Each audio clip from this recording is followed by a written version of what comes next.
Bismillahirrahmanirrahim. Assalamualaikum warahmatullahi wabarakatuh. Alhamdulillahirabbil alamin. Ihwanu ahmadillah rahimakumullah.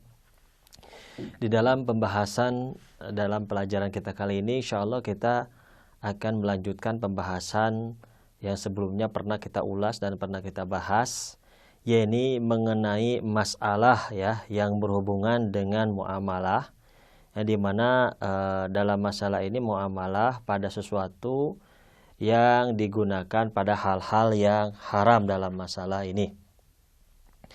Nah, sebelumnya pernah kita bahas bahwa ada hal-hal yang dimana muamalah yang haram itu, yang dimana di dalam muamalah yang haram itu dibagi menjadi 4. Ini sekedar pengulangan saja. Jadi muamalah pada hal yang najis, yang kedua adalah muamalah pada sesuatu yang digunakan dalam hal-hal yang haram, pada sesuatu yang digunakan pada hal-hal yang haram. Ini yang sedang kita bahas, dan dalam masalah ini pun dibagi menjadi 3, yakni sesuatu yang digunakan pada hal-hal yang haram, muamalah pada sesuatu yang digunakan pada hal-hal yang haram itu dibagi menjadi 3 hal. Yang pertama adalah yang dimana pada sesuatu atau barang atau sesuatu tersebut yang ma'aruf atau muta'arifnya itu muta'arif itu manfaatnya itu pada hal-hal yang haram. Dan ini juga yang ini akan kita bahas, sebelumnya pernah diulas sedikit misal. Yang kedua adalah sesuatu tersebut manfaatnya itu ada yang halal ada yang haram, akan tetapi sang pembeli dan sang penjual ataupun salah satu daripada keduanya itu berniat untuk hal yang haram ini. Dan yang ketiga adalah sya'niyahnya atau keadaan atau kondisinya merujuk atau menunjukkan pada hal-hal atau manfaatnya pada hal-hal yang haram. Ini yang ketiga. Adapun yang pertama yang sedang kita ulas ini adalah manfaatnya yang muta'arif dan secara umumnya tersebut digunakan untuk muta'arifnya itu adalah untuk hal yang haram. Dan secara muta'arif tentunya yang pertama pernah dibahas, contoh sebelumnya adalah mengenai masalah berhala dan juga mengenai masalah patung dan juga mengenai masalah salib. Yang dimana pembahasan sebelumnya dengan jual beli dengan masalah patung dan salib ini untuk orang agamanya untuk beribadah, kita sebagai seorang muslim itu tidak diperbolehkan.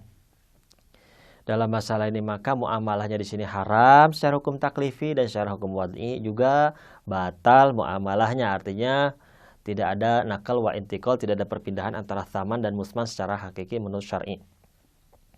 Jadi itu akan tetapi kecuali kalau misalnya dalam kondisi misalnya sebuah patungnya digunakan bukan untuk bukan untuk disembah bukan untuk dijadikan alat atau penyembahan bagi agama tertentu, tapi digunakan untuk hiasan, digunakan untuk misalnya museum jual beli untuk misalnya digunakan untuk museum, hal seperti itu tidak menjadi haram jual belinya dan sahih di dalam masalah tersebut. Jadi berbeda kondisinya tentunya, tapi kondisi tersebut adalah pengecualian dalam masalah ini. Akan tetapi secara dasar, secara asasnya adalah haram. Ini pernah dibahas sebelumnya. Sekarang kita lanjutkan mengenai masalah alat al-qimar. Alat qimar itu adalah alat-alat untuk perjudian, dari mulai misalnya kertas ataupun kelereng ataupun apa saja yang sekiranya digunakan ma'rufnya untuk perjudian di dalam masalah ini. Misalnya kertas yang paling ma'ruf itu kertas, misalnya kertas uang, kertas domino istilahnya kartu domino, bukan kertas, kartu domino dan segala macam, atau kartu yang digunakan untuk perjudian dalam masalah tersebut, maka itu dimaksud dengan alat-alat perjudian. Nah, semua alat perjudian baik itu dengan uang ataupun tidak dengan uang, kalau itu ma'rufnya disebut sebagai alat perjudian, maka jual belinya di dalam masalah ini adalah haram.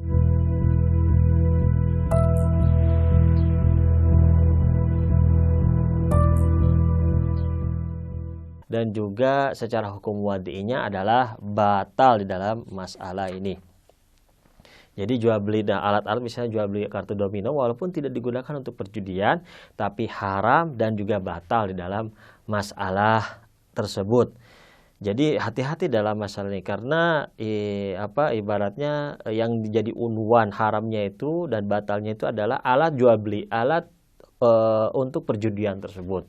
Baik itu digunakan untuk berjudi ataupun tidak, tapi itu termasuk dalam unwan ataupun jenis daripada alat untuk berjudi, maka itu batal dan haram hukumnya.